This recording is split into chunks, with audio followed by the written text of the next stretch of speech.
Okay, everybody, I think we'll get started. I'd like to thank all of you for joining us tonight here at the Kroc Center. We always enjoy coming here to Coeur d'Alene and working with the families. Also, thank you for negotiating the rain and the gauntlet of the parking out there. So, first question I'd like to ask all of you is, how many of you are concerned about today's high cost of college? Getting pretty crazy, right? How many like to send your son or daughter to a great four-year university without going broke? Well, I'd like to again thank you for joining us. Tonight you're going to learn the strategies that have helped thousands of families like yours over the past 15 years who've attended our workshop. So tonight we're going to be revealing a whole new world of information to you potentially of how to arrange your financial affairs so you can qualify for the most amount of aid possible. A good statistic to be aware of right off the bat is that student loan debt and parent loan debt as it deals with college is currently $1.4 trillion. $1.4 trillion. It surpassed credit card debt, and that's not even a real number to me, right? That's like 1,000 billions plus. And I want you to ask yourself tonight, how did we get here? How did we get to this very scary number? And that's a big reason why we hold these workshops. So if you have questions about the workshop, please feel free to ask. Because of the setup tonight, we'll have a Q&A session at the end, so if you can really wait till then, I'd really appreciate it. So to how the workshop appropriately enough is the little-known secrets of how to get the maximum money for college, how to arrange your financial situation to pay for college with as little out-of-pocket as possible. So before we really get started tonight, I'd like to learn some more about you folks. So how many families out there have freshmen? Couple? Okay. How about sophomores? Quite a few, all right. Juniors? It's like the majority of you, okay. How about seniors? Thank you for coming, crunch time, right? Hopefully your folks are getting some award letters and those things as well. Also, what are some of the high schools represented? How many families have students that go to charter high school, perhaps? Great, thanks for coming. It was at Lake City, right? All right, good. Other high schools represented here tonight. What are some? Go ahead and shout it out. Priest River, thanks for coming. Lakeside, great, thanks for coming tonight. Also want you folks to know that you never have to pay for a scholarship search, okay? So tonight we're going to talk quite a bit about scholarships. I'm sure that's on many of your minds. You never have to pay for these. You may get emails, perhaps letters in the mail here in the weeks and months to come, years, that are propositioning you to pay for a scholarship search. These are absolutely free, and we're going to talk about that tonight. Also want you folks to know that tonight is not a sales presentation. Our deal with the high schools, communities that we hold these workshops at, is this information is completely free. You see they have a pretty good college planning night, the high schools themselves, but they usually talk about just the FAFSA and the admissions process. We talk more about the financial side. So for you folks who are kind of blocked by the camera, would you like to maybe come around here so you can see perhaps? You don't mind? Perfect, excellent. Just one chair will fix that, okay? Great. All right, so again, my name is Chris Gray. I'm an Associate Advisor for College Funding Systems. A little bit about myself is when I graduated from high school, my mother had to return to Montana, where we're from, to be with my grandma who was diagnosed with cancer. Kind of leaving me all alone in the big city, Spokane, since I'm from Montana, to figure things out for myself. So quickly realized that I better get into college and figure out a way to pay my bills. So to make a long and arduous story short, I went to college off and on for about 9 years, taking time off to work and then go back to school. But the whole time I was getting financial aid in the forms of grants and free money. So after 9 years, you no doubt guess, I became a professional at filling out those forms and getting as much aid as I could to support myself. So I'm the type of person that believes everything happens for a reason. My time in college and struggling to get financial aid was really the perfect training for my job now, and I absolutely love what I do, educating families about this process and keeping them out of that $1.4 trillion of debt. Our company, College Funding Systems, our president, Stuart Grossman, which you'll learn a little bit more about tonight, he's actually here in the audience tonight. He decided to join us here. He has been in the financial arena for 25 plus years, and about 15 years ago, many of his clients came up to him and said, hey, what about the FAFSA? What about college? Can you help me here? And since he had some students coming up for college himself, he started to do some research and came across our parent company, which is SET. I suggest you write that down, S-E-T. It stands for Strategic Education Technologies. And through SET, they teach financial professionals the in and out of college funding and planning. You see, our company is kind of a marriage of educators and financial folks. A lot different than just your traditional financial advisor. So, in doing some research over the years, realized there's literally dozens of legal and ethical loopholes that can help families qualify for more financial aid. You see the very low-income families, they usually qualify for quite a bit of aid without even trying. Very high income, perhaps they just write a check, though you have to be pretty high income nowadays to do that. But it's the middle to upper middle class who really get crunched out of the financial aid formula. So what I'm going to do is go through a step-by-step process on college funding, which I'm sure many of you will be surprised what you're going to learn. Also, I'm going to give you the real scoop. See, there's tremendous misconceptions about this process and how it actually works. There's no reason that I have to go heavily into debt or raid your retirement savings of how to pay for college.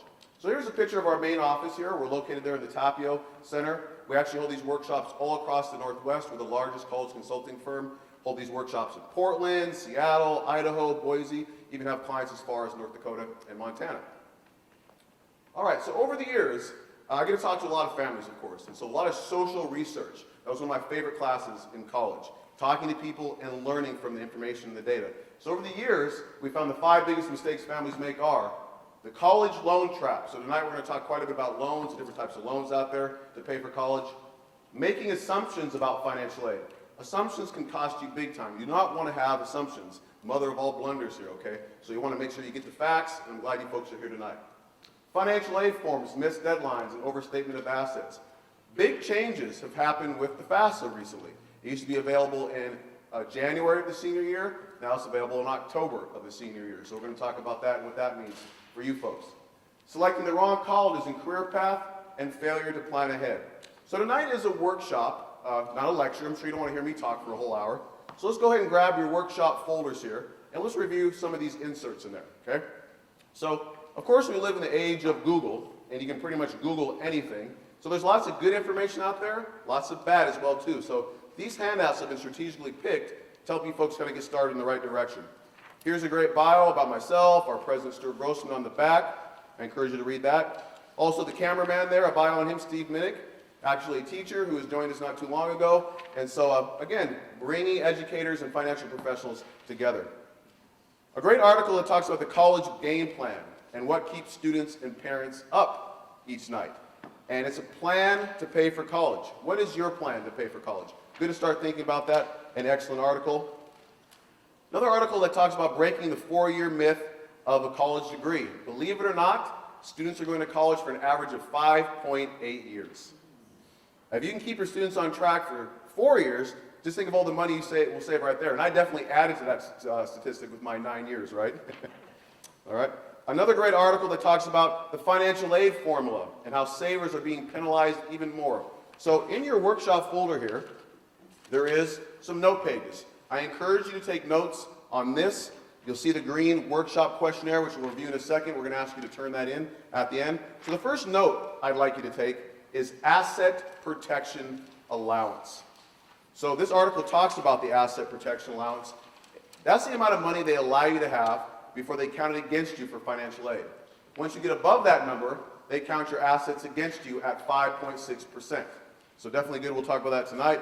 And also some other great articles that talk about the SAT and the ACT, why it's more important than ever. But let's go ahead and review your workshop questionnaire here, the green sheet. All right. So hopefully my assistant Mariah up front talked about questions 1 and 2. I hope you had a chance to start jotting down some thoughts there. We'll review those questions together in just a minute. But go ahead and flip it over on the back. And that's where we talk about part 2 of the workshop. So tonight is part 1 of the workshop. A lot of great general information that all of you can benefit from. But our deal with the high schools and communities that we hold these workshops at is that we actually offer this part 2, a free evaluation to give you folks a chance to let you know where you stand financially at colleges and universities that you're interested in. So most families want to take advantage of this. I'll talk about this a little bit towards the end of the workshop. All right, so today's high cost of college, why is it so darn expensive? So to begin with, over the years, there's been less and less aid coming in from governmental sources. Because of federal cutbacks constantly happening, there just is not as much financial aid flowing into the pot as there used to be, okay? Everyone likes to receive a raise once in a while, right? So, well, it's becoming more and more expensive to keep good teachers on campus, okay? And that cost is passed on to you folks. Also, tremendous costs, maintenance, upkeep, and repairs. Good question to correlate this, to do this is, has anyone started to visit some colleges yet? I don't see many hands, okay? Well, if you have a student that's perhaps not motivated, good to take them to those college campuses. They usually get pretty excited. So you want to be careful there. Usually that first college they go to is the one they fall in love with. I found that again through social research. So don't take them to Harvard, for example, okay? Be very careful there. But usually when you go to visit these colleges, you'll see some kind of construction project. In Spokane, Gonzaga, constantly building something new. And so again, you folks get to pay for that. Changes in technology. Always different ways of processing information. The computer age we've been in for quite a while, so again, colleges have to stay at the forefront of that. Lastly, college costs are increasing faster than inflation rates every year. Many colleges by a staggering 20%, believe it or not. And there's many reasons for this, but usually shrinking endowment funds and state budget woes are to blame. So as I mentioned, tonight is a workshop, so let's start to have a little participation here, lighten things up, have a little fun. So go ahead and grab your workshop questionnaire here, and take a look at question 1. So if you could wave a magic wand and have the best scenario for sending your child to a college of their dreams, what would that look like? Now is the time to dream. I saw a lot of hands for sophomores and juniors. You folks have time to really start to think about this. Maybe in-state, like Boise State, University of Idaho, maybe a great private school like College of Idaho, Gonzaga, not too far away for you folks. But question number 2, what are some of the obstacles keeping you folks from this ideal scenario? So let's have a little participation here. What are some of the obstacles keeping your family from this college dream? Yes? The money, right? The cost of college. So we're going to talk about the actual cost of college tonight for you folks. Before you have a plan to pay for anything, you have to know how much it's going to cost first, right? And you'll be surprised that most folks have really no idea what the cost of college is going to be for them. Excellent. Other obstacles? Yes? What's the college's rate of job placement out of? I like to call that the right... That's kind of important. Absolutely. I like to call that the right fit. So a good note to take there is that many high schools have a program called Naviance or Avid or Career Cruising. I encourage you to write those down. Those will help find the right fit, can show a career path and those things as well. I talk to a lot of families and they really have no idea what these programs are or perhaps have heard of it. Get involved here. A lot of great things can come out of Naviance, Avid, or Career Cruising. Good. Other obstacles. Well, I'll help you folks out a little bit. I like grades, okay? So grades are important, of course, and I want you folks to know where a lot of the financial aid is at is in merit-based financial aid, grades and SAT scores. And so AP classes, IB program have become very popular, perhaps Running Start. So the college wants to see you challenge yourself, but they don't want to see your students struggle either. So you want to be very careful not to overload your students with too many AP classes, for example. I've seen that happen so often. Top students have a 3.4, a 3.3. Well, I've seen financially affected by that. So again, it's a delicate balance for sure. Other obstacles. Audition. Getting in? Getting in. Getting in. A very good one, okay? So we'll talk about getting into colleges and also being perhaps in the top 25 percentile of the incoming freshmen. That can help out quite a bit, so that's a good one. Other obstacles. We're doing pretty good here, folks. Yes? Location, excellent. That's what I was waiting for, location. So a good note here is the WUE program. I suggest you write this down, WUE, which stands for Western Undergraduate Exchange. In my opinion, you do not want to go to an out-of-state state school that's not in the WUE program. That's where out-of-state tuition is only a couple $1,000s more than in-state tuition potentially. So you can actually Google WUE and find the colleges and states that participate. Now, you want to take a look at those college websites and see if your student qualifies. Different majors, grades, and SAT scores come into play. Another obstacle I like to put up here too is SAT or ACT, okay? So which one should your student take, okay? So for the most part, the ACT is a very strong math and science base, SAT a little bit more well-rounded. Now there are diagnostic tests out there that would show which one your student would score better in. So again, grades and SAT and ACT scores, a big part of merit-based financial aid. Good. We're just getting warmed up here. All right. So, unfortunately, college is expensive no matter where your kids go to school. So this is the first misconception right off the bat, the cost of college. And so our first variable I'd like you to write down in our financial aid formula is COA. That stands for cost of attendance, okay? And that's everything. It's tuition, room and board, books, miscellaneous fees. Many families just think the cost of college is perhaps tuition. There's all kinds of new costs now that your son or daughter is away from mom or dad, okay? So, and what's even worse is that these costs are not fixed. They usually go up each year, okay? So a good way to talk about this is to play a little game. So one of my favorite game shows growing up as a kid was The Price is Right. Anyone else like The Price is Right? Absolutely love The Price is Right. So the item up to bid, so to speak, is a book that I co-authored with our president, Stuart Grossman, How to Give Your Child a 4-Year College Education Without Going Broke. So just to get you excited about winning this book, I'll give you a couple of the chapters. Chapter 3, a checklist of things you should be doing right now if you're the parent of a college-bound high school junior. Saw a lot of hands for juniors out there. Or perhaps chapter 6, 8 vital questions every parent should ask before applying for financial aid for college. So a lot of great information, short, quick read. Here's the question. So we're talking about the cost of attendance. And remember, this is everything. What do you think the cost of attendance is for 1 year at Boise State? Go ahead and raise your hand. I'll call on you. Whoever gets the closest will win the book. Right here. Yep, you. 32,000, sir. 45,000. 17,000. Pause for a second, right? The cost of college. Boise, here in the state of Idaho. We're all over the place. 1745. Again, think about the plan. You have to know how much something costs. You have a good plan to pay for it. Other guesses? 25,000. Way back there, sir. 28,000. Nobody said $1. You ever watch Price is Right? Come on. Any other guesses? Yes. 26. Actual retail price, $22,298. I think we had a 25. I think that was the closest. Correct me if I'm wrong. So, pretty much $23,000 1 year at Boise State. Times that by 4 years. Quite a bit of money, right? Nearly $100,000. How many of you have more than one kid to send to college? Pretty much everybody. Times that by 2. Times that by 3. Just for fun, what do you think the cost of attendance is for 1 year at a great private school like Northwest Nazarene? Right there. 44? 35. $41,140. $40,000. Times that by 4 years of multiple kids. And these schools in Idaho are a little bit cheaper on average as well too. So that's sticker price. And believe it or not, a lot of families pay that. Again, I want you to ask yourself, $1.4 trillion. How do we get there? And this is how. So we'll start talking about chopping that price down here very quickly. So, how is a family supposed to pay for that? So a good way to address this, let's go ahead and grab your workshop questionnaire here again. So we're helping you out here. We're helping you with your plan of how to pay for college. Question number 1, dream scenario for sending your kid to college. 2, what are some of the obstacles keeping you from that ideal scenario? Question number 3, how are you going to pay for it? So here's the question.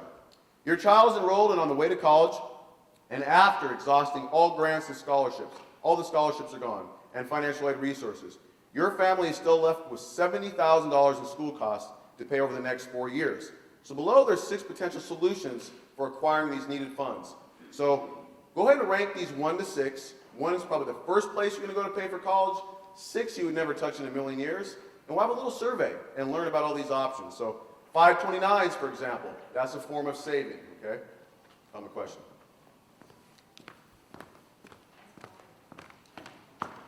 How are you going to pay for college?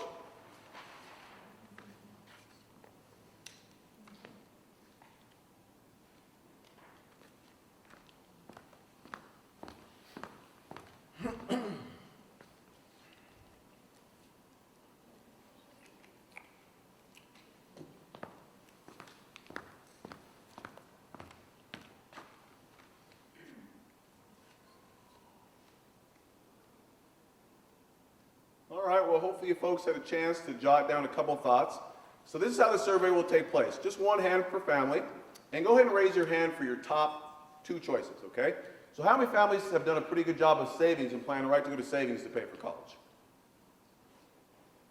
Nobody?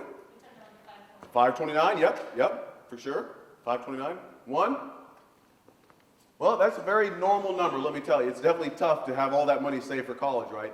And of course, we don't want to deplete all of our savings to pay for college. We need money for lots of things, right? There's, of course, retirement, college, weddings, bar mitzvahs, all kinds of things, of course. And so, 1 for savings. How about cash flow? Good income kind of plan to pay as you go. 1, 2, 3, 3.5. All right, so what I want you folks to take away from this is these are some of the best ways to pay for college, pretty much the best ways to pay for college. Because once we get below this line, you have to start to borrow. So how many families feel the student should have some skin in the game and will resort to student loans? 1, 2, 3, 4, 5, usually the most popular answer, right? About 15, good. So of course we don't want our students to graduate with too much student debt, but I suggest you do some Googling and some research there. Lots of studies show that those students finish on time, they have some skin in the game, better grades, they're more devoted to their own education, so good. So does everyone know what parent loans are? All right, so these are loans from the government, which we'll talk about more in a second, and they usually give you as much as you need. So now that I've scared you to death, how many families think parent loans? Nobody? Good. I'm going to try to scare you tonight on these parent loans. Not a big fan of the parent loan. So before you answer on home equity, let me explain this a little bit. So in our financial opinion, home equity not the worst way to pay for college. This is tax deductible. Of course you have to have equity, right? But you can stretch it out over a long period of time, okay? Maybe 30 years, interest payments are low. And so if you have equity, this could be actually some of the cheapest money you ever borrow. So how many families think home equity might be an option? 1, 2, 3, 4? 4? So last but not least, retirement savings. So a lot of money in perhaps an IRA or a Roth, your 401k, and we'll go to retirement to pay for college. Nobody? Good. This is my least favorite way to pay for college. Because the way I want you to look at it is, of course, we can save, pay as we go, some good borrowing options perhaps, but I'm not aware of any retirement loans out there. That was a joke. Usually those financial jokes are not too funny. Okay, so we've talked about savings. We've talked about borrowing. Let's talk about the fun one. Let's talk about scholarships. So let's have another giveaway here. A great booklet that comes from our parent company. A lot of ex-admissions officers and guidance counselors, folks, put a lot of work in this. And so this is our college admissions application boot camp. So a couple of the topics in this, covered in this, are the personal interview, all about the ACT, which test should I take, a lot of good information. So here's the question. 2 types of scholarships for the most part. Let's try to be binary here, okay? First, we have the scholarships from the university itself. Boise State Scholarship, a Gonzaga Scholarship, WSU Scholarship. But then we have scholarships from private sources, like Boy Scouts of America, Intel, McDonald's, Taco Bell. So I want you to start to think of all the financial aid as a pie. All the financial aid out there that is received. So what percentage of this pie do you think comes from these privately funded scholarships from private companies? Whoever gets the closest will win the book. 80%, 2%, 25%. 25%. Other guesses? Privately funded scholarships. Intel. You hear so much about these. You see the guy that used to be on TV, had all the question marks on his shirt, all these books. Privately funded scholarships. Yes? 15%. 8%. Other guesses? Give it a shot. 45%. 60%. So again, think about this, folks. Kind of the problem with this process, how we got to $1.4 trillion. Not quite sure how much it costs. Not quite sure where the money's at. Okay, so good. This is really good. Other guesses? 50? All right. Well, the actual percentage is 3.4%. I think we had an 8% back there, right? Right there. Okay, thanks, Alec. So let me explain that. That's a surprise to most people. I hear a lot of, oh, whoa, holy smokes, right?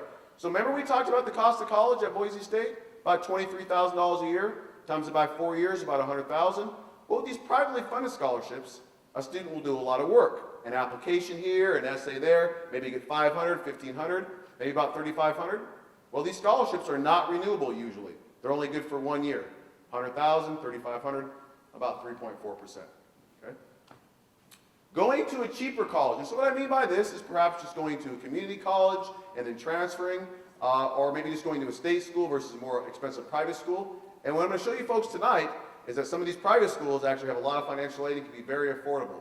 When it comes to community colleges, perhaps, I took that route myself. So I started at SEC and then transferred to Eastern Washington.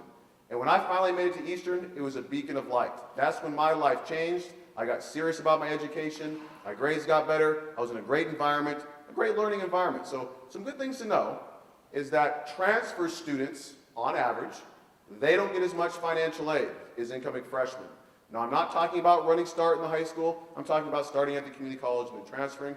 Also, those credits don't always transfer. Sometimes students will work and still live at home. So part of this process, too, is growing up. And so we feel that if you have a smart, motivated student, that they should start right at the four-year college. And with a good plan, that can definitely become a financial reality, okay? And then, of course, not going at all. That's why you folks are here tonight. The statistics are there that the blue-collar jobs in this country are definitely drying up. College degree, without a college degree, usually make twice as much. I'm a big advocate, of course, for college. I love what I do, really owe everything to it, so I'm glad you folks are here tonight, gathering as much information as possible. All right, so let's play a little financial aid myth versus reality. Well, the first myth we hear time and time again is I make way too much money. My income's too high, we're never gonna get financial aid. So this is usually, in most cases I've seen, false. Kind of the cutoff point now, with college becoming so expensive, right around $200,000 of adjusted gross income or less, you still have an excellent chance of qualifying for need-based financial aid. We're talking about need-based financial aid first here. So I'm not saying if you make, $200,000, you have a ton of assets, you're going to qualify for need-based financial aid, but right around $200,000 or less, still an excellent chance to qualify for need-based financial aid. The next myth we hear quite a bit is my grades are too low. My child's not an A student, and financial aid only goes to the top students. It has nothing to do with grades, unless your student's failing, of course. It's based off a formula: income, assets, and number of children in college at the same time. Okay, those are the main variables. It has nothing to do with grades when it comes to need-based financial aid.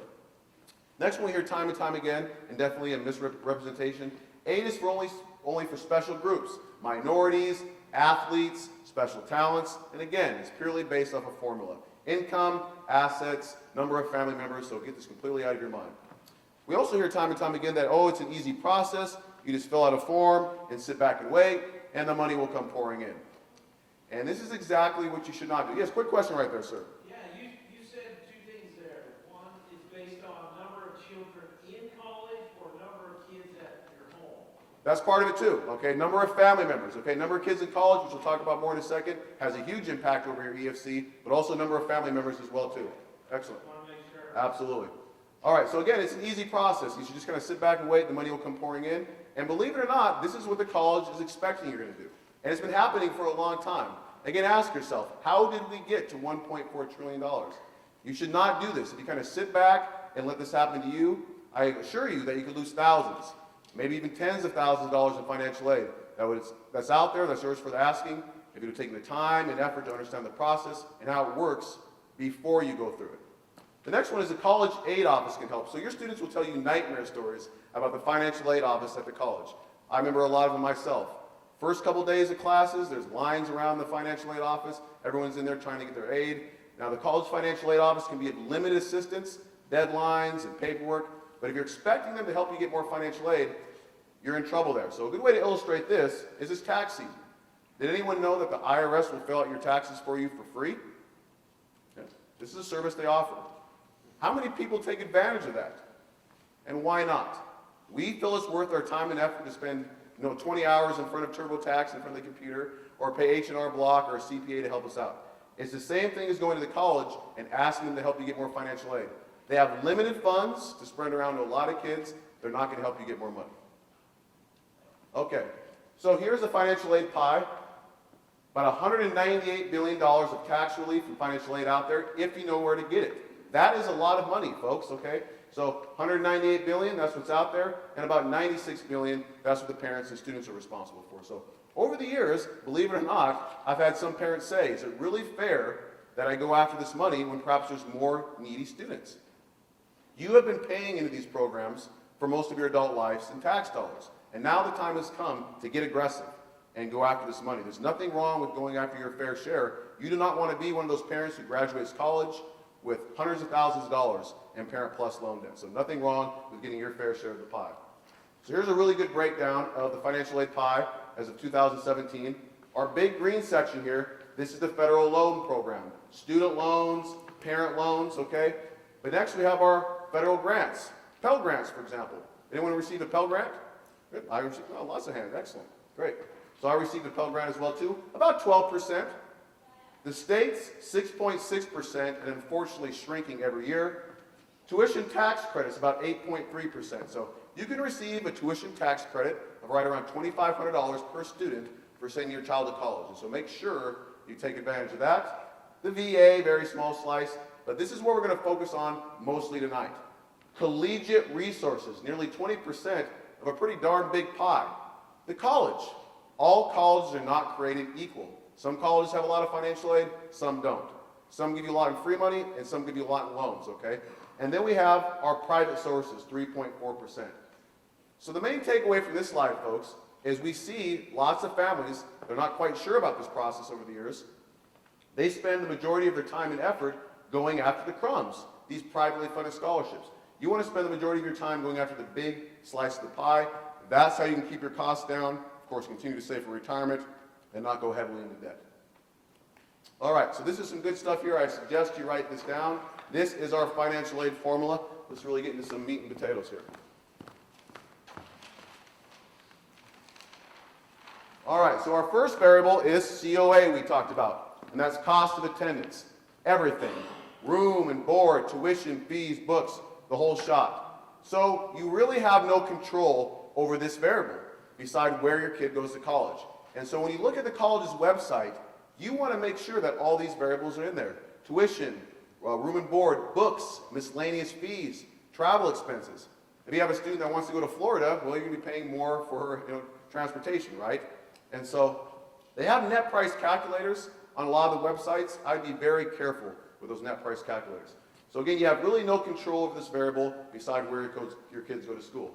But the next variable is our EFC, which stands for Expected Family Contribution. Now this is the number that's generated when you do the FAFSA. And I love talking to families who have senior students. And I always ask them, what is your EFC? 9 out of 10 times they have no idea. You want to know what this number is. This is in many cases your minimum yearly out-of-pocket cost. And it includes income, assets, and number of kids in college, the main variable there, okay? So if you have multiple kids in college, they actually will split this number in half, or maybe even thirds if 3 kids are in college. And so examples of assets that count against you, the 529 counts. And actually all of the 529s for all the students counts against one. They add it all together. Brokerage accounts, savings, gold in the backyard, cash on hand. Assets that don't count for federal purposes. Your retirement, the IRA, the Roths, okay? So you actually have control where your money sits, okay? Different buckets. You want to try to get this EFC as low as possible so the need is as high as possible because that is the starting point for need-based financial aid.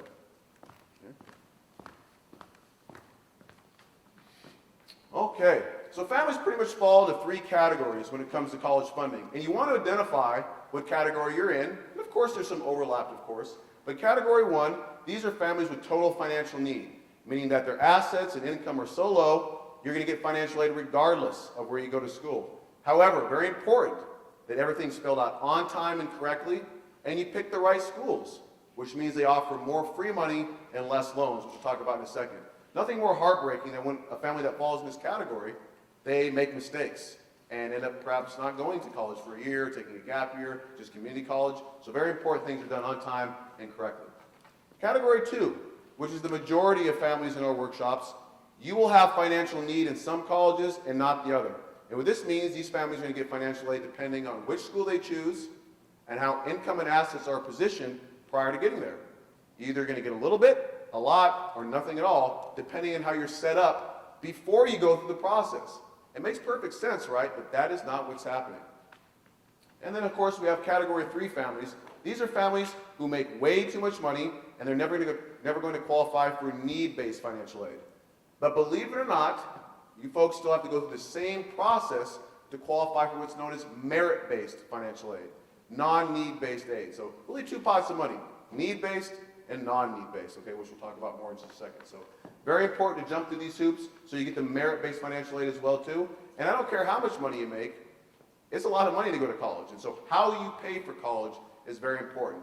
And there are tax-efficient ways to pay for college. If you can save $5,000 or $10,000 on your taxes, That's no different than getting a $5,000 or $10,000 grant from the school itself, okay? And of course, everyone needs to be concerned about how you're going to pay for college and other long-term financial goals like your retirement. So let's talk about some of the sources of financial aid in depth here. So the first source, of course, is the federal government. And this is where we have Pell Grants and SEOG grants, which stands for Supplemental Educational Opportunity Grants. Pretty much free money programs based off extreme need. I would say to even have a chance of qualifying for a Pell Grant, right around $60,000 of adjusted gross income, 60, 70, 80 at the most, depending how many kids you have going to college at the same time or number of family members, okay? So again, free money programs based off extreme need. Also, college work study. You have to have a need of some kind at the college, which will make more sense in a second. So if you have a need, you can qualify for work study in many cases. So I did work study when I went to college. This is an excellent program. It's a question on the FAFSA. They ask, are you interested in work study? Yes, no, or maybe. What a silly question. Always put yes, okay? I've had families put no or maybe, and then they qualified for it and didn't get it. So it's about 10 to 15 hours per week. You can work on campus, in the library, an excellent chance to network. Many of my employers actually became references when I graduated from college. Helped me get my great job now. So let's have another giveaway. Another handbook here. So this is called the No Nonsense Insider's Guide to a Successful Freshman Year and Thereafter. A lot of great information here. Talks about how to pick a college roommate, very important. How to stay safe on campus, more important than ever. So a lot of great information in this book. So does anyone know the difference between subsidized and unsubsidized loans? Give it a shot, be brave. Subsidized and unsubsidized student loans. Any guesses? Give it a shot? Maybe? Well, maybe we'll have a giveaway for the next question, okay? So I'll just tell you, folks. So if a loan is subsidized, that means no interest will accrue as long as your kids are in college. The government picks up the interest tab. It's subsidized. So if you borrow $6,000, you owe $6,000, no interest. Unsubsidized, the meter starts ticking right away, okay? So with all of these Stafford or direct student loans, they're deferred. No payments are due until the kids are out of college. So in my opinion, of course we want as much free money as possible, maybe work a little bit, but not too bad of a deal of a loan is subsidized. That means you can use some of their money for a while, and then no interest, pay it back when the kids are done. Next we have the dreaded Parent Plus loan, I like to call it, okay? And this is a very dangerous loan, folks. Again, in my social research, I've seen a lot of families in serious debt, okay? So this loan here is about 7% interest. You only have 10 years to pay it back. 10 years to pay it back. It's unsubsidized, so it starts to accrue interest right away. And they usually want money right away, too, though they recently started to change that because it was just getting out of hand. So it can be deferred a little bit, too. So let's do some math here. Many folks will start to receive award letters, offers from the colleges, in March and April of the senior year. You'll get some grants and scholarships potentially, maybe some student loans, and what's left over, they will offer this Parent Plus loan. They almost offer it like financial aid. Sometimes it's even worded as financial aid. Pretty much everyone can get a Parent Plus loan. It's not financial aid, folks, okay?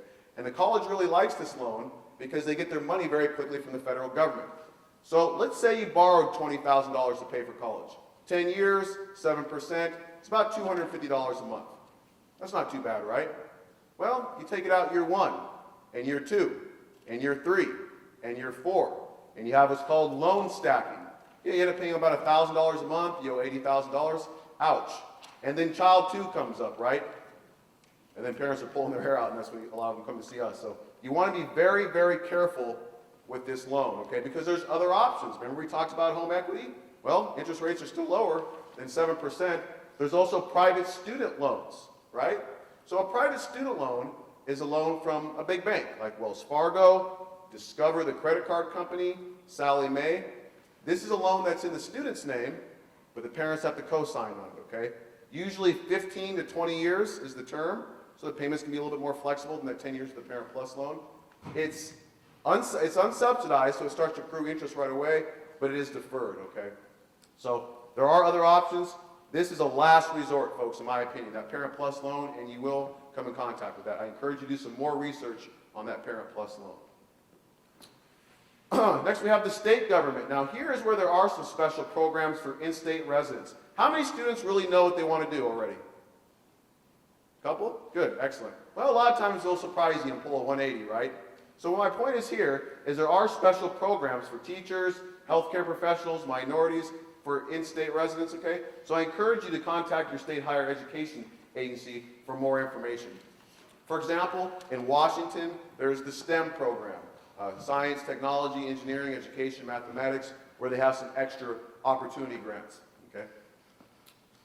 Colleges and universities themselves, so which has more money, you think? The state school or the private school? Private school, that's right. They have their own endowment funds outside of state and federal funds, okay? But it's their own money, so they're a little bit picky how they disperse it. So it is on a first come, first served basis. So a good note to take here is called priority filing. Most colleges have a priority filing date, okay? So for the most part, if you get your financial aid forms in before this priority filing date, you're going to be just fine. Over the years, I've had families freak out a little bit and say, hey, you didn't file my FAFSA December 31st at 10 o'clock p.m. because the FAFSA folks are on Central Time Zone and I want my FAFSA in first. It's completely crazy, folks, okay? There are thousands upon thousands of FAFSAs being filled out. The college knows how much money they have and they know how many students they're going to admit. So again, it's on a first come, first served basis for the most part, but as long as you get your forms in by this priority filing date, you'll be fine. Take a look at the college's website. They will let you know what this priority filing date is. If not, ask. Next, they give preferential packaging, for students who are in the top 25 percentile of applicants. So there's a little bit of research to do here. You want to see if your students fall in the top 25 percentile of the incoming freshmen based off of grades and SAT scores for the most part. These students get the better packages, which means more free money and less loans. Now, if you just have an average student, the college will say, hey, we really don't care whether they come or not, average package. But if they're a top student, they want to attract them. Research was done, those students end up getting better jobs, and they pay back into the university. Also, it adds to the prestige of the college. Top students there will attract more students, more money, okay? So a little research to do there to find if your students are in the top 25 percentile of the freshman applicants. Private sources, here's our private scholarship services. Are they really even worth it?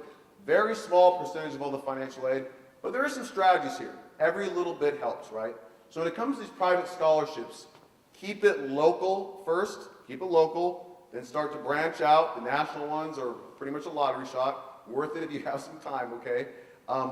Go to your counselor's office, an excellent resource. They'll give you a list of scholarships you can go for. I have a couple favorite websites here. FastWeb. Now, I'll talk to many of you in part 2 of the workshop, and I'll ask, hey, did you sign up for FastWeb? Oh, I forgot about that. Go home tonight or tomorrow and sign up for FastWeb. It's completely free. They will email you scholarship opportunities constantly, and you'll see what I'm saying. It's kind of a fire hose. It's a lot of information, okay? So I really like FastWeb. In Washington, they also have Washboard. Again, if you do some research, you can start to find some scholarships, of course, that pertain here to Idaho. So be very careful. You don't want to spend too much time and effort going after the crumbs. So let's have another giveaway here. So now we're going to talk about the FAFSA. First off, does anyone know what the acronym FAFSA stands for? F-A-F-S-A? FAFSA?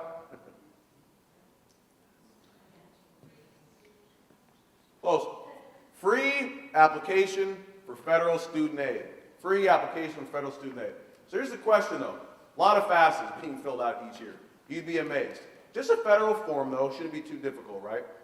So according to the Department of Education, what percentage of these forms go in with some sort of error or inconsistency? 5%, 100%, everybody messes up? Whoever gets the closest will win a pamphlet. 87, very pessimistic. 65? Other guesses? Yeah, how many FAFSAs, what percentage of FAFSAs go in with some sort of mistake? 95. Everybody almost messes up. 75, a little more optimistic there. Give it a shot, folks. 60. 23. 35. Yes. 10%, there we go. 96. Now we're playing Price is Right again a little bit. Actual percentage. 90%. I think we had an 87 that was pretty close, right? 87? So you folks may think I'm just trying to scare you. Not the case. I have been doing the FAFSA for about 17 years. I did it for myself for 9 years. I've done it for our company for 8. I love to talk to families who have seniors. Pretty much 9.9 times out of 10, I find a mistake on their FAFSA. Now sometimes it's small, it's nominal. It's not going to hurt you too bad, okay?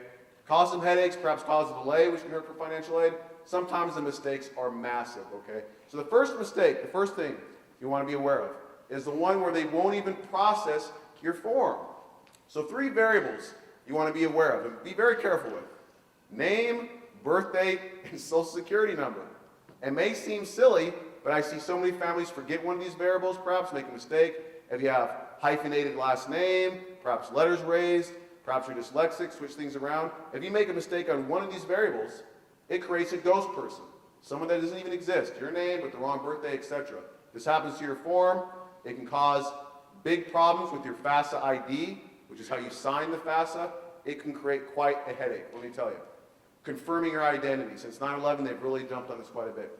The second mistake we see is one where they process your form, but there's an error on it. So a good example of this was a client of ours, Doug. He was an engineer that worked at Boeing, sharp guy, filling out a form, no problem. So came to a workshop like this, filled out the FAFSA, contacted us a couple weeks later, said, hey, my EFC seems a little high. Can you take a look at it? So when it comes to your FAFSA, the federal government can pull your taxes to calculate your EFC. But they don't know where your assets sit, okay? They know what you tell them, all right? So sure enough, he had put some assets in the wrong category, which raised his EFC by $3,000, therefore eliminating his chance for financial aid. Well, we're able to amend his form, correct it. He probably would have made that same mistake every year, and he was able to qualify for more financial aid. So be very careful with these forms. This is what the school looks at when it comes to financial aid. There are worksheets online to help you out. Again, be very careful. Nothing wrong with getting a little help here. Okay, the next form is the CSS profile. It stands for College Scholarship Service, okay? So pretty much every college in the United States requires the FAFSA for state and federal funds. I'd say about 20% of the private schools in our country require the CSS profile. Since they have more money, well, they want to know more about you. So the FAFSA is about 100 questions. CSS profile is about 300. They ask about retirement, equity in your primary residence. They even ask what car you drive in many cases. So the trick with this form is it must be consistent with the FAFSA. Okay, if it's not consistent, they're like, what's going on? It can cause a delay. So make sure you take a look at the college's website to see if it requires this form. I've had families go to top private schools like Amherst back east. They filled out the FAFSA. It requires the profile. They didn't even know about it. You're not going to get your financial aid. Okay? Quick question.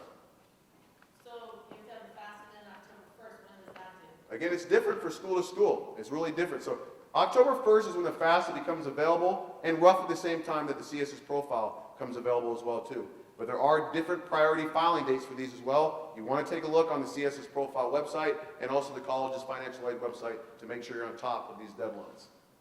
Very ambiguous, not easy to understand or fill out. They ask, the CSS profile's purpose is to disqualify you from need-based financial aid. That's what it's there for. Okay, next form is the school's own institutional form. So kind of the third hoop to jump through in a lot of cases. You have to fill out the FAFSA, the CSS profile, and the school's own form. They're asking the same questions usually, giving you more chances to perhaps perjure yourself, okay? They definitely ask, you want to make sure that these forms are correct and accurate to the best of your knowledge. So a good tip here with the school's own institutional forms is they usually email you requesting these forms. Set up a special email just for college. How many emails do we get per day? Sometimes they go to spam. I've had families jump through all the hoops. They didn't get their financial aid award because they didn't fill out the school's own institutional form because it's emailed. And they say, oh, we never got that. They got it. So Sally's college email at gmail.com. Okay, special email just for college. Use it for all college-related things and check it quite often. Again, these forms must be consistent. Have to be consistent.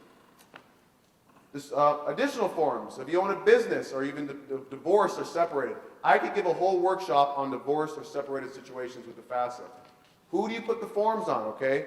That's why we offer part 2 of the workshop, okay? For the most part, they want the custodial parent, but not always the case. If you're the parent collecting child support, good bet you're supposed to be on the FAFSA. So again, you probably have some more forms to fill out. Definitely good to open up a conversation with that ex-spouse. It's all about the kids, okay? All right, so here's my favorite part of the workshop. Which colleges give you the best shot at getting money? You're gonna be surprised by this one. A lot of people pick schools haphazardly, perhaps people with, middle incomes, maybe a little lower. They just assume that they don't make a lot of money, they're gonna qualify for quite a bit of financial aid. It just doesn't work that way. Some schools can give a lot of money, some schools can't. And some give a lot in free money, and some give a lot in loans. Just think how nice it would be to know these things beforehand so you can shop, okay? So a good way to illustrate this is on our easel. All right.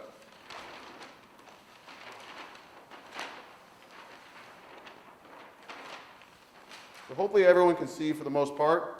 So we have our financial aid formula here, as you can see, COA. Let's say the cost of attendance is about $25,000, which is your average state school cost in state. Let's say the family's expected family contribution was $10,000. So how much do you need? $15,000. You're paying attention. Great. So you fill out the FAFSA. Okay, you fill out the FAFSA. It generates this number. So you need $15,000. So that's how much financial aid you're getting, right? Unfortunately, it's not that simple. So the term you want to become familiar with is called the percentage of need met. So out of the need you have, how much of the school actually help you out with? A little bit or a lot? So what we're shooting for is between 80 and 90%. That means they're going to help you out with quite a bit of your financial aid. But unfortunately, some schools, they just don't have as much money, so they can only help out with 50%. So for this example, if they only help out with 50% of our need of $15,000, well, that means they only help out with half of our need. So the other half comes over here to your side, another $7,500, for a total of $17,500 out of pocket per year, okay? So this can be the difference between going to school or not sometimes. A family fills up the FAFSA, they say, hey, $10,000, we'll figure that out. But then the school gets a hold of it, and depending on their percentage of need met, the rest comes over here. So you definitely want to know these things beforehand, which we'll talk about in just a second. So the next variable is how they pay the money out. They pay the money out in 2 ways. They pay it out in free money, which is in our grants and scholarships, and self-help, which are in loans and work study. So an example of a good package should consist of 70% or more in free money. That means 30% in self-help. Other schools, again, they just don't have as much money, so they can only give us a little bit in free money, and they just give us a bunch of loans. So what you want to do is target schools that have a high percentage of free money and less loans. This will help keep your debt down, but also have a high percentage of need met. What this will do is keep your yearly out-of-pocket costs down, so of course you can still live, right? So many folks ask, of course, well, where do I get this information? Well, this information is reported to the Department of Education in raw data form. And then with our affiliation through our parent company, we're able to get that raw data, and we have a computer program that crunches all those numbers. So we actually have this percentage of need met and the percentage of free money for loans for every college in the nation. So of course, you're not the only ones blessed enough to have this information, but it is scattered and kind of tough to come by. So Mariah's going to pass out an actual example right now from our database of 2 colleges, and we're going to take a look together.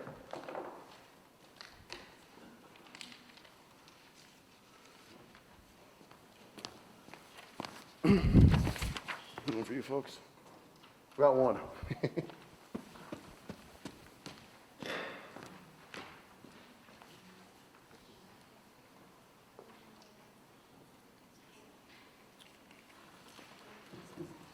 Okay. Hopefully everybody has one. Think they got one, Mariah? Maybe they take another one, maybe? All right, good. All right, so we have 2 colleges here.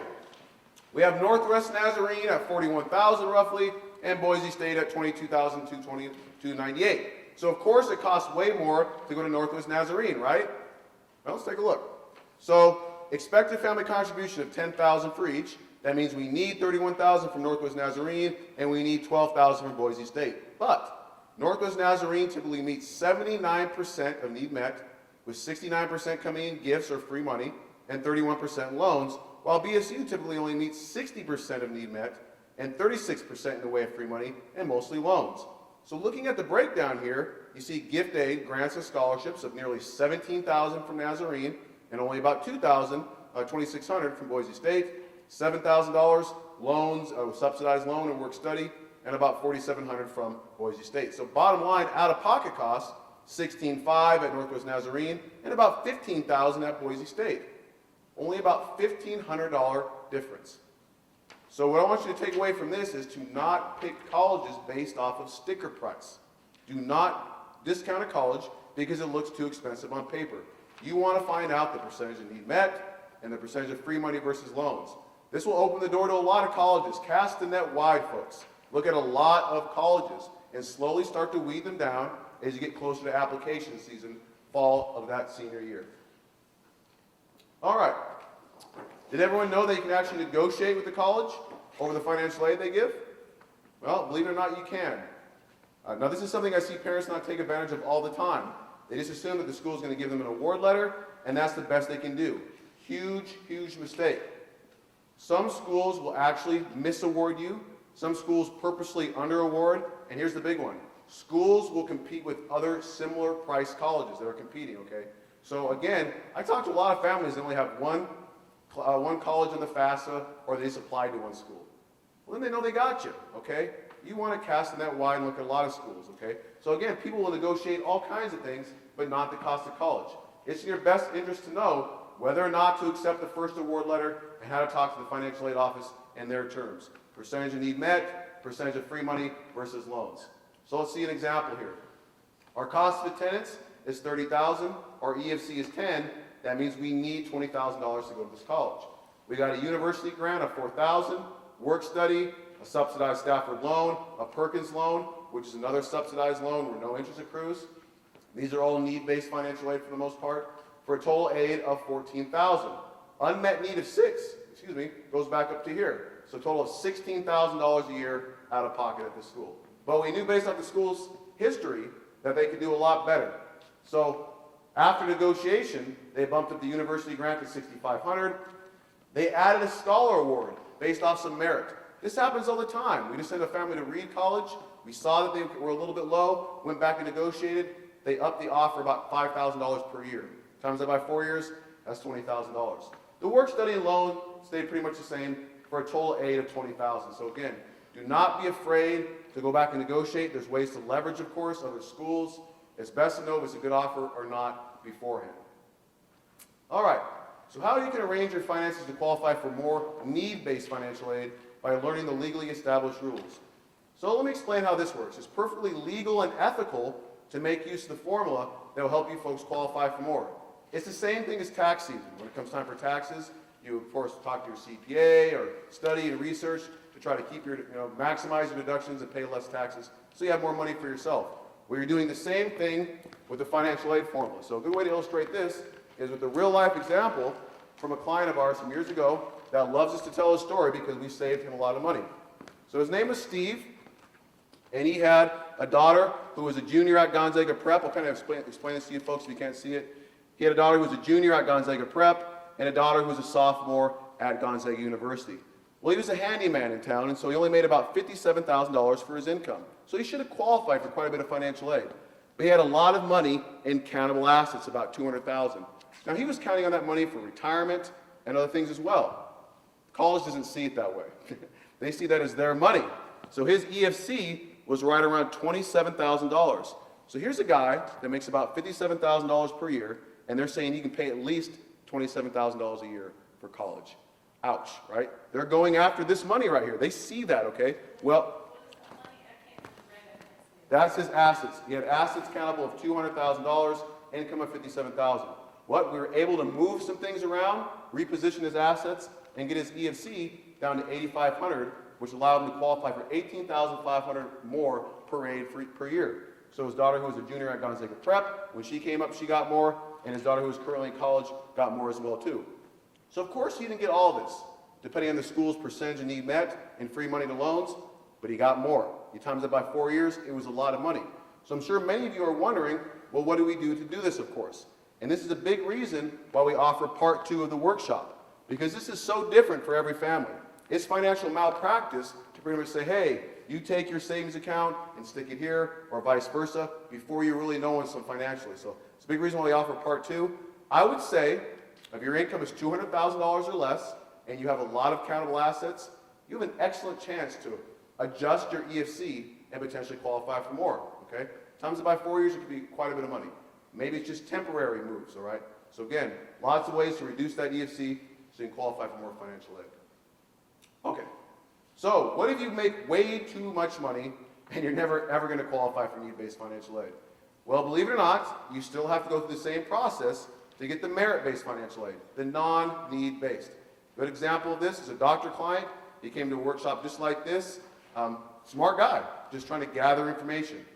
We were able to fill out the FAFSA, the CSS profile for him. We identified a great college in California, Santa Clara, for his daughter, who was able to get right around $18,000 a year in merit-based financial aid. Money he was getting ready to just throw out the window. So just because you make too much money, do not be afraid to jump through these hoops. Merit-based aid, 2 pots of money, need-based and non-need-based, and actually the merit-based aid is more significant in most cases than just simple need-based. All right, so just briefly on the tax implications. If you have a tax professional in your life, make sure he's aware that you have kids coming up for college. You want to plan first, tax-wise, and then fill out the forms. You want to be very careful now about perhaps taking early withdrawals from your retirement. This will inflate your income. Give an unrealistic, example of your income could hurt you for financial aid. So again, plan first and then complete the forms. So, what are your options? What can you do as a parent? Well, the first option, of course, is you can do this yourself. And just like anything else in life, if you're willing to devote a certain amount of time or a certain number of years, you can potentially do this yourself and do it correctly. I have to tell you personally that we go through a lot of training to stay up to the changes of the process. We're actually getting ready to go back to Troy, Michigan, our home company, to stay on top of all the changes of the process. So again, if you're willing to devote a certain amount of time over your lifetime, you can potentially do this and do it strategically. Again, I want you to ask yourself, how did we get to $1.4 trillion of debt for college? Perhaps diving into this process, not knowing what's going on, and making mistakes, okay? So many people, of course, do not solve their own legal problems or medical conditions, or they hire professionals. Again, you want to be careful going into a process that perhaps you don't quite understand. It seems silly to gamble. Again, we talked about the cost of college. Maybe $100,000, $200,000 or more for multiple kids. So you could let your accountant do it, of course, too. Neat little guy there. So I want you to know that tax formulas are totally different than financial aid formulas. So over the years, we have befriended many tax pros, and they actually refer their clients to us, and vice versa. So a good way to illustrate this is, a good note to take, is UGMA, U-G-M-A, or UTMA. Stands for Unified Gift to Minors Act, or Unified Trust to Minors Act. So what this is putting money in the student's name for tax purposes. So, less taxes involved. Makes sense for taxes, but will really hurt you big time for financial aid. Student assets count more than parent assets in the financial aid formula. Student assets will kind of get you at 20%. Parent assets at only 5.6%. The way the government looks at it is, since they are dependents, if they have money, they can help pay for college. Okay, so you want to be very careful having money in the student's name. An example of a great tax strategy that will hurt you for financial aid. And the third option, the good one to consider, are using the services of a college funding consultant.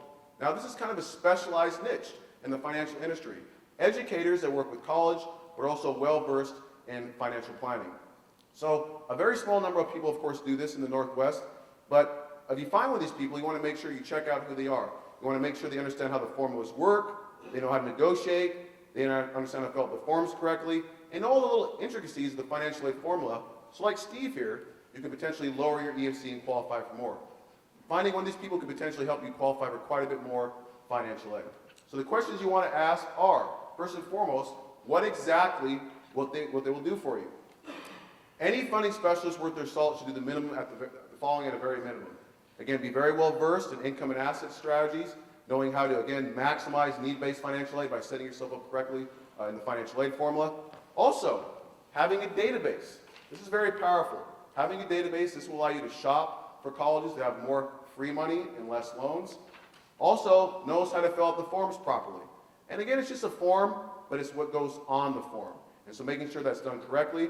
And also, lastly, not afraid to negotiate. And that means at the end of the year, If you're misawarded or underawarded, you can go back and argue for more financial aid. Okay. Also, do they offer any guarantees? I encourage you to check out any company. We have always worked with this guarantee. If a family isn't happy, if you don't do things correctly, you simply refund your fee. So, when should you start planning? This is a big question, okay? So, the old timeline was January 1st of the senior year. That's when you could fill out the FAFSA. So they actually looked back to the junior year at income and assets and grades very closely. It was known as the base year. But now they've moved the FAFSA up to October of the senior year. That's when it becomes available. Not due, it's when it becomes available. So they actually look back 2 years. It's called prior year. So I saw a lot of hands for juniors, right? Well, they'll graduate in 2019. They're going to take a look at your 2017 taxes. So the best time to start planning, ideally, is before December 31st of the student's sophomore year. Now, if you're past this, every year gives you a chance to reposition yourself to qualify for more financial aid. And the more time you give a professional college funding consultant, the more moves you can potentially make, more time to plan, okay? All right, so what have we learned so far tonight? There's a ton of false and misleading information out there of how to pay for college. There are literally billions of dollars of aid that's available if you take control of the process and do everything possible to get your fair share. A large percentage of financial aid forms go in with errors or inconsistencies. And if this happens to your form, it could hurt your chances for aid because aid is on a first-come, first-served basis. Remember priority filing. Also, some schools have a much better history than others. Some schools give a lot more free money versus loans. You want to know these things beforehand so you can negotiate and shop. And again, lastly, don't be afraid to negotiate. Just like buying a car or a home, a lot of money at stake here, folks, so don't be afraid to go back and appeal for more. All right, so families pretty much fall into 3 categories that we can help for college funding. Category 1, families with total financial need. Very important things are filled out on time and correctly. Families with partial financial need. Now, again, you'll have need at some colleges and not the other. Very important that your assets are positioned correctly and you pick the right schools. And lastly, families who make way too much money, finding those schools that have more merit-based financial aid can save you quite a bit. I've had families who have very high incomes pay less than families with very low incomes. And so shopping around, finding those schools, very important. And remember, there are ways to pay for college on a tax-favor basis. All right, so let's go ahead and grab your workshop questionnaire here again, the green sheet. Go ahead and flip it over on the back, and we'll talk about part 2 of the workshop. So again, I know I talk fast. There's only so much information I can jam into about an hour and 15 minutes, hour and a half. And so part 2, again, is a chance for us to sit down together. But we do have some requirements. It's free for everyone who's attended one of our workshops and meet the following. It's definitely great if both spouses can attend. If you're married, nice to have both sides of the story there. We can conference parents in if they're in different places. It'd also be great if your students can join. It's amazing all the progress that can happen when you get everybody in one room to start talking about college. So if your students can make it, that would be great. If not, that's okay. Hopefully we can schedule your appointments in the next 3 weeks or so. Our calendar is really booked here, but hopefully we can get you in the next 3 weeks or a month at the latest while this information is still fresh in your mind. And we're going to actually ask you to get together some financial information so we can give you a good evaluation. Estimates are fine, and if you can't gather everything, that's perfectly okay. And I want you folks to know that there's no obligation, and you're going to get a lot of good information at this evaluation. Again, this is our deal with the high schools communities, why they allow us to come. We, of course, take our time, free of charge, to help families out. So, benefits are, get an estimate of your family contribution based on your personal information that you provide to me. So I can calculate your EFC. Remember, the EFC is pretty much your minimum yearly out-of-pocket costs. Good thing to know. See how much financial aid you qualify for based off state schools and private schools that you're looking at. Bring me a list of colleges. We'll look at all of them if you'd like, okay? It can help you start to shop and see where you're at for financial aid. Learn what steps you can take to get more financial aid. So like Steve here, what did we do to help him out? Perhaps you fall in that situation where your income's not too high, but you have a lot of countable assets. Again, you can save significant money on the cost of college. On our website, our President Stuart Grossman gives a great interview about ways to slash $10,000 to $20,000 of the cost of college. You find the best ways to fund college expenses. I know that sounds a little biased, best, but again, our parent company, SET, has been working with families for nearly 30 years. And so we'll start to talk about with you some of the strategies we use to pay for college and learn the details of our program and see if you can benefit. Not everyone's a good fit for our program, of course. That leads into our guarantee. We want to make sure, of course, we can save you more money and offer more value than you would pay us in a fee. If not, we simply won't work with you. So our guarantee is we do income and asset planning to reduce your EFC as much as possible. We have guidance counselors, we have SAT prep. We help you shop or pick colleges with the best financial aid packages. We actually fill out the forms for you. You know, all this work is for nothing, but the forms are messed up, okay? So we actually do that for you. And we negotiate on your behalf to get the best financial aid package. If we don't do all this in a professional and timely manner, we simply refund your fee. Okay, so here on the workshop questionnaire, you will see some times that we've allotted for these free evaluations. Here at the back of the room, my assistant Mariah actually put up a calendar right here on the left side of the room here, your right, my left, where we have some times, if you are interested, to grab a little sticky note. You can just give it to Mariah, and we can schedule this evaluation. So if you're interested, go ahead and check yes, maybe circle some times that may work for you, options 1, 2, or 3. If you're not interested, that's perfectly fine. Just go ahead and check no. You'll never hear from us again. But again, if we have a chance to kind of sit down together and apply all this information I talked about tonight to your own personal situation, a lot can come out of it. And for everyone who makes an appointment tonight, we'll also give you a copy of our book, How to Give Your Child a Free College Education, a 4-year college education without going broke, is our gift to you. If you're a little stressed out and overwhelmed by this process, reading this book will make you feel better, I guarantee it. So I encourage you to read this book before your meeting if possible. Here at the bottom, there's a chance to tell me what you liked about the workshop and what you didn't like. I have very thick skin. I played football for Eastern Washington University, so you can't hurt my feelings. So again, we're always trying to make these better. So be very open. Tell me what you like. Tell me what you think we can do better. We're always trying to make these workshops better. All right, so definitely encourage you folks to take action now. I want to wish you all the most of luck. I've seen a lot in my 8 years working with this company, and again, 17 years involved with college. Having a plan, doing the right thing in the right order will give you the best chance of paying the right price. And so I'd like to leave you folks with a quote that really embodies our philosophy. A fool with a plan can outsmart a genius with no plan. So I want you to definitely start thinking about your plan to pay for college. Mariah will be up front taking these workshop questionnaires. Please hand these in and get yourself a book. I will be up here cleaning up, so feel free. I'll come up here and we'll answer questions as much. I'll stay here as long as it takes to answer all your questions. I'd like you folks to thank you folks for coming out, and have a great night. Drive safe. Thank you.